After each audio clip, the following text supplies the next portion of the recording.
How's it going? It's been a minute. It's been about a year now since the 82 finished off, and I think I did that video on the updates maybe 6 months ago. Sad video.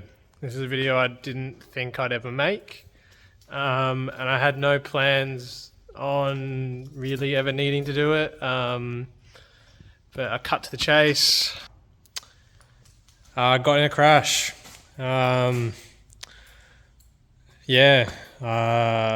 A girl ran a red light on me and took out the front of the Seeker. Obviously, I've done a ton of work. I haven't really documented all the work. I've documented some of the work.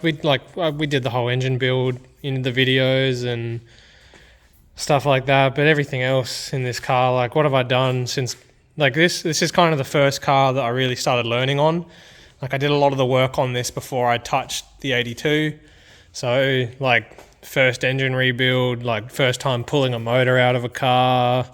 I've replaced so much stuff on this car. Like, I've replaced struts, I've done springs, I've done drive shafts. I did a lot of, like, I replaced all these doors when I first got it, because when I bought it, like, these doors had been kicked in for some reason. So I've sourced 2 SX doors and I replaced the doors, replaced the pods on the spoiler. Replaced found a SX rear bar, because when I bought this I had a black bar on the back, so I did the bar. I had the 11 seats in it. Like, I've put normal seats in it now. But yeah, just like, I've done tons of like little jobs and like all the work to kind of redo trims in this car, like getting decent like B-pillar trims on all sides, like good B-pillar trims, like redoing like all this, like the rear speaker garnishes, just like sourcing decent trims. I've done a lot of that for this car. And yeah, there's like little things on it that I've now taken out. Like, it had like the front strut brace Cusco one, and then it had a rear strut brace too. But yeah, man, it's dead. So what they've hit it in the front. It's pushed the front wheel in. These wheels weren't on it when the crash happened. I had these white prop fans, and honestly, one of the first things I thought of when I got out of the car after was like, oh fuck, my 40-year-old rare as shit prop fan wheels, have I just lost one? So this is the extent of the damage on the wheel. That's the worst of it there. It's gouged in, scuffing on the rim, still holds air. I think it's fine. I'll fix it. Like, so luckily didn't lose a wheel. But yeah, so pushed the wheel in. It's bent the strut. It's ripped the top of the strut out from the rubber, so that the strut got destroyed. Obviously the guard's gone, headlight's gone. One of the worst other things is that it's broken this clear indicator. Clear indicators aren't easy to get for these things, and last time I saw someone selling them, they wanted like an obscene amount of money for it. Bumper's gone. Yeah. But yeah, the most of it is just going to be like bent in the suspension. It broke the windscreen. We've had a look, and we think that it's going to probably have twisted the frame a bit. When we had it on jack stands to like pull some shit off of it, it doesn't sit flat on jack stands anymore. Yeah, it's dead. I know if you're in the Facebook group for these cars in Australia, you might have seen me put a post up the other week saying another one's died. And I had a lot of people kind of respond to that and say, oh, you can fix that, put a new guard on it, you'll fix it. And yeah, I mean, probably could if I really wanted to. Like, I probably could put a new guard on it, and I could get a new bar and new lights and new struts and probably a control arm and a fucking door. Like, the front door's gone as well, the driver's door. Windscreen, like, how much? Like, a fucking windscreen is like $700 if you don't have insurance. But yeah, I think it's gone. Like, I do have insurance. I have full comp insurance. It wasn't with a great insurer though, because this was the daily, and because it wasn't a perfect car, I didn't have like expensive insurance on it, so I don't know what it's going to pay out. Even though the other person's at fault, the person that hit me ran a red light, they're denying that. They're saying that I ran the red light, which I'm obviously fucking denying because I know I didn't have one. Had a green light, and they've run it. The problem is there was no witnesses to the accident. There was no cameras on the intersection, and neither of us had dash cams. And so it's my word against theirs. Obviously, I called the police straight away. Police came on scene, and they're doing a report. But the report hasn't been done yet. It was a week ago now.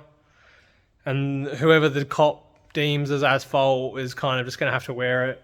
I'm pretty confident they're going to come in my favour because when we were all standing around waiting for the tow trucks to show up, we watched the lights sequence a couple of times on that intersection, and it was pretty fucking clear that she would have always had a red light and I would have gotten the green light.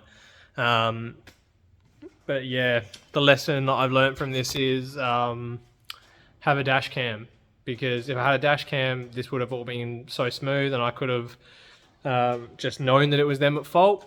I could claim on their insurance and it would have been fine. Like, that's another thing why I didn't have like expensive insurance on this car. I always kind of was like, oh, if I'm going to get in an accident, it's going to be the other person's fault. I'll claim on their insurance. But yeah, never really thought about dishonest people denying that when it's their fault. So I can't claim on their insurance yet, and I'm already dealing with it through my insurance. Had a bit of an ordeal. My insurance wanted to tow the car away to assess it, and they were trying to tow it out to auction houses in Adelaide. And I was like, fuck no, you are not taking my car anywhere near an auction house because I'm not going to sign it over to you. Even if they won't pay me out without them taking the car, I'll not take a payout. Like, I'll keep this car, I'll pull that motor, and I'll put it in something else. Like, the motor's rebuilt, it's on 30,000 Ks, like that in the current market for a 4Age, that's probably like a $2,000 to $3,000 motor. Like, find me one cheaper that's like that good condition. Like, everything works great, the gearbox is great, it's got all the wiring, it's everything there. So I know, to me, the parts in this car are not worth losing. So yeah, another fucking wreck. Another wreck to part out, unfortunately, which I never really wanted to do. I was just thinking a couple of days before it happened how that this was still a perfect daily and I didn't want to replace it. But my hand's been forced. I don't know what I'm going to do. I don't think the payout from my insurer is going to be enough to get anything good. I think I'll be lucky to get $3,000 out of my insurer for the wreck. I don't know. Currently, I'm daily driving that blue RV. No work had started on the RV. I've recently bought a house and I don't have any time or really money to work on the cars as much anymore. So that whole RV project is kind of just waiting. I still want to do it, but now I'm driving it. I was lucky to have it sitting out the back. I've just chucked Red Joe on that and now I'm driving the RV every day.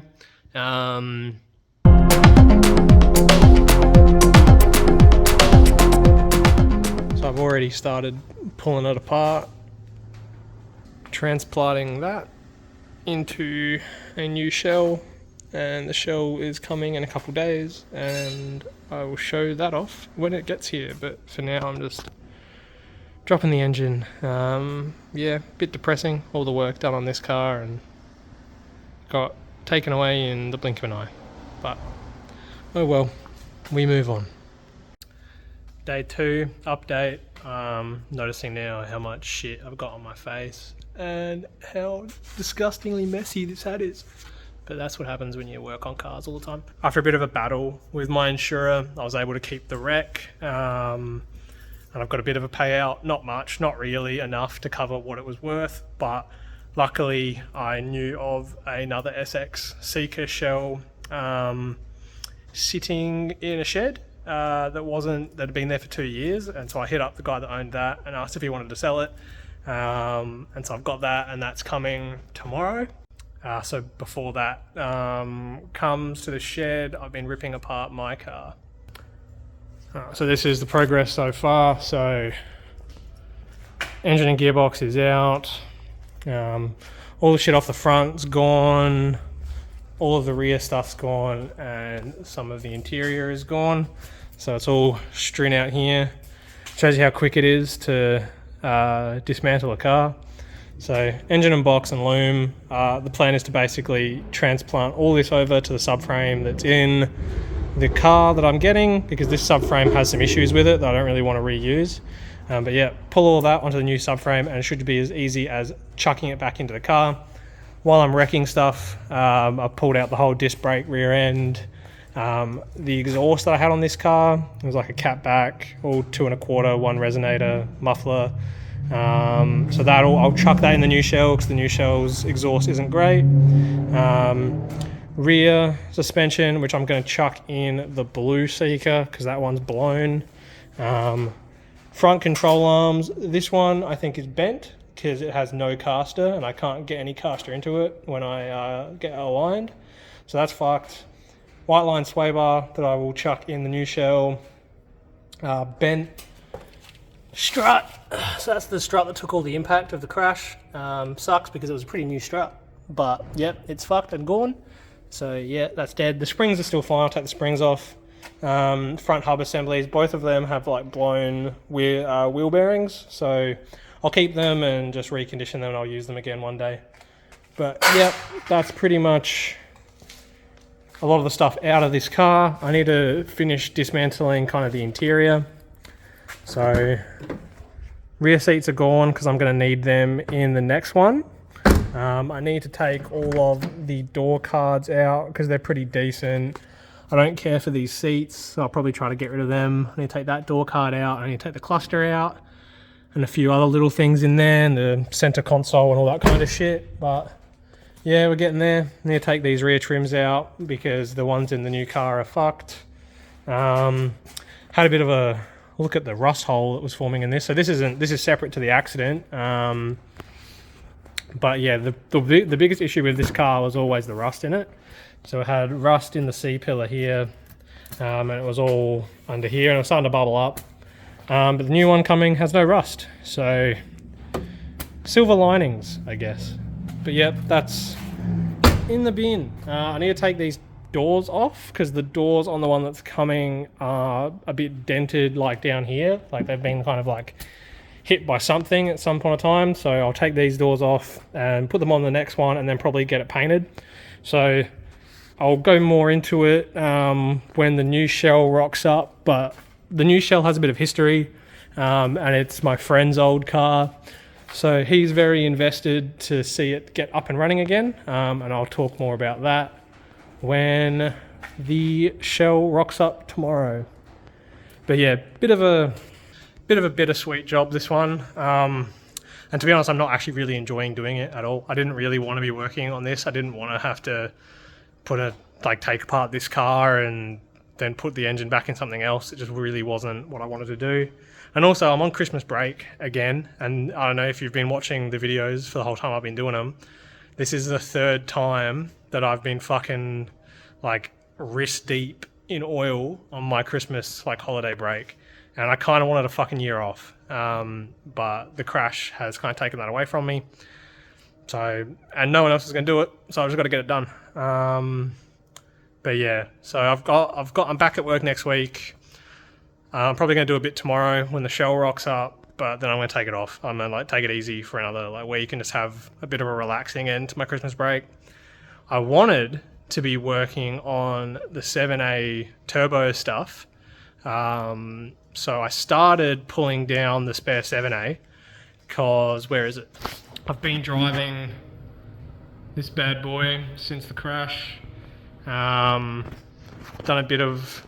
So when I wasn't working on this car, I did a bit of work on that one. I can't really see it now because of the glare, but we did a shitty exhaust in the back end and just some stupid stuff to make it a bit of fun. And it's fucking boring. It's a really boring car to drive. Automatic 7A. It's really just slow and shit. So I want to get it done. So I started pulling down this 7A. I did decide that I'm just going to refurb this 7A and get this one ready to turbo, and then I'll just swap it into the other one. But that's all on the back burner, but I am keen to start doing that.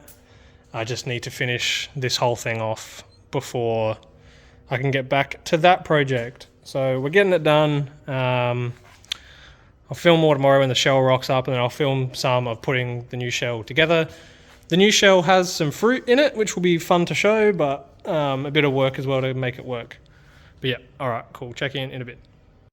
Another day, more dirt on my face from doing this shit. But another day of just parting out the Seeker, so pretty much everything's out of this shell now. I don't need a lot of the stuff I'm pulling out, but I've got so many of these cars, it's good to have the spare parts. So it's pretty much all done. There's no AC stuff left in it anymore. Anything that I could potentially ever need as a spare has been taken out. So the rack's gone, all the power steering's gone. Still need to pull the clutch and the brake masters out, but I'll keep them. The interior, I still need to rip the door cards out, but pretty much everything's out of the rear end. So all the lights are out, all the plastic trims are out. I need to take all the door cards, the dash, and a few of the other trim plastics that are hard to find, like the door, the B-pillars. But yeah, so everything is just strewn out everywhere. I'm running out of space. It's a bit of a problem, but the good news is the new shell has arrived today. So this is the replacement. It's actually my friend's old car. He spun a bearing in it a couple of years back, and he traded it to someone else for like some other shells, and it's just been sitting in a shed for 2 years, and now I've saved it. So yeah, he did a lot of work to this when he owned it, so I can't take credit for everything that this has got done, but I'll take credit for getting it alive again. So it's actually got a fair bit of custom shit going on. It's got Cielo headlights, so they've got the fog lights in them. He's done an AE95 wagon bonnet. You can tell because it's got like the raised section in the middle. I'm not a big fan of the AE95 bonnet. I might change it back to a standard bonnet eventually. Here's some of the imperfections on this car. So the door moldings have been ripped off with a bunch of rust under. There's some dents in the passenger side there. I'll pull the doors off of my shell and put them onto this one because mine are a bit straighter. Other fruit that this thing's got, so that clip in that handle is broken, which I found out today, so I have to replace that. But it's got some fruit, this thing. So it's got FX GT seats, which are great. I love them. It's another set for me, so now I've got 3 sets of these seats. Probably got the most seats in all of Adelaide. But here's the really special bit, digital dash. So that's rare as fuck for an AE92. I think it doesn't necessarily work right now. I think it needs, it's got some issues with the tack. I don't think the tacho works, but I'll try my best to get it running. But yeah, a bit of other things going on in this thing. It's got white line rear sway bar, adjustable end links, King super lows all round, roof spoiler, which is pretty fucking rare. Don't see them often. So yep, sick. Got a roof spoiler now. That's an ad. And then yeah, it's been repainted in part. So like the rear bar has been painted, the front bar has been painted, the roof's been painted black. It's really just the doors and the rear quarters that need attention. But that can come eventually. I just want to get this thing running again. But yeah, so this is what I will be continuing on with. And I'll be keeping Ethan's dream alive. And then one day when I'm done with it, I'll probably sell it back to Ethan. Because really, like, it's replacing my car, but I mean, this is Ethan's car. The person that did all the work to this. And he's a friend of mine, so I'm always going to feel like it's his car and not mine. But yep, that's at least for now. I've been doing this stuff for like 3 days at the moment, so I've got all the shit spread out. I go back to work next week, and I don't really want to be burnt out doing car shit when I go back to work, so I'll probably take a few days off now, and and then get back to this in a couple of weeks. Realistically, it's not going to take much to get this thing running. I really just need to swap that all over onto the subframe for this car, bring it up, plug it in, put the hoses back in, put fluids in it, and it will go. It's really not going to be a ton of work getting it going. So we'll get there eventually. But yeah, fun. All right, cool. Check in soon. Another quick update with another pretty dirty face. So I've been down here today just doing an oil change on that thing because I've been keep driving it. Update on how the new Seeker's going. So I haven't really done much. I've got the engine into it, which was a massive bitch. I didn't want to use the subframe off my old one because I think it might be a bit bent. I wanted to use the one that was in this car, but this bolt holding the control arm into the subframe has rusted off inside, so that couldn't come off, and I couldn't tighten it either now because of that. So I've had to put my subframe in for the time being, which was an absolute bitch to get in because it didn't want to line up, but we got it in eventually. So yeah, that I really haven't done anything else since then. The motor's in, a fair bit of the wiring is connected.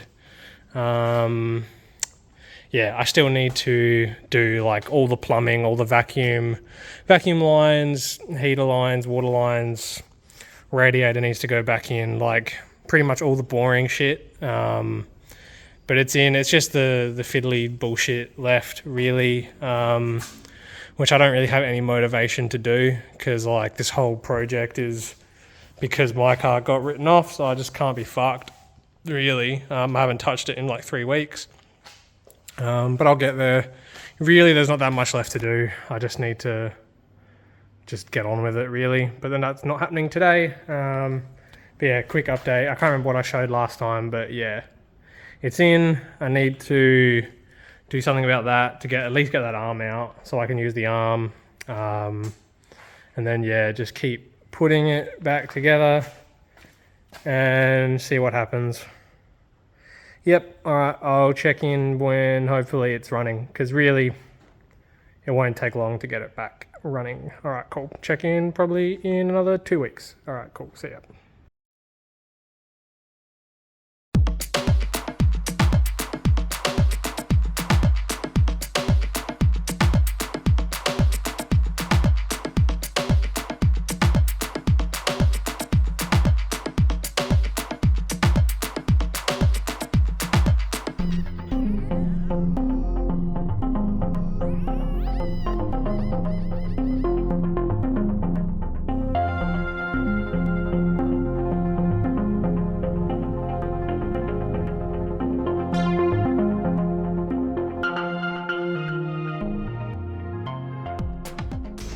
How's it going? It's been probably 4 months since I last recorded anything for this, but lucky for you, we get to skip right to it all being finished. So here's the finished product.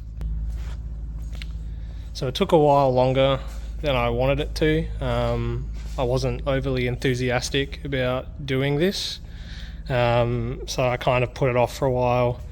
But I've now got it done. They're still kind of going through some teething issues and it still needs to be aligned, but generally it's all good. It all runs now. It had some knocking in the suspension, so I've changed out a hub for one of the ones that came off my car and changed the strut out, and it seems to be all good now. Shout out to my dad for helping me with all this stuff. There he is picking up bolts off the floor. Yeah. But yeah, couldn't have done a lot of this stuff without him. But yeah, so what is it? In terms of what was off my crashed car, I've got wheels, front hubs, front sway bar, engine loom, the whole front to back exhaust, my seats out of my crashed car are back in this one, my back seats. So the interior in this one was pretty shot. All of my boot trims are in this one because the ones in this one were shot. My rear strut brace that was in this, was in my old one, is now in this. It already had upgraded rear sway bar. It had slotted front rotors, but they were small ones, and I realized that the brake rotors off my crash one were already 22V upgraded ones, so I've chucked them in this today. Yeah, in terms of what's on this car that's better than my old one, so it's got JDM headlight conversion, so off a Cielo. So it's got fog lights inbuilt into the headlights. It has the clear indicators, which is sick because I lost mine in the crash. It's got the digital dash. It's got a really good sound system, a really good sub under the seat, which really kicks you in the ass. It's got the roof spoiler, painted roof, so the roof's been painted black. Yeah, so it's a bit of a mish of, it's a lot of things of my car, and then a lot of things of when Ethan did it. So while it looks very much like Ethan's car, it is kind of mine now with how much stuff I've added to it.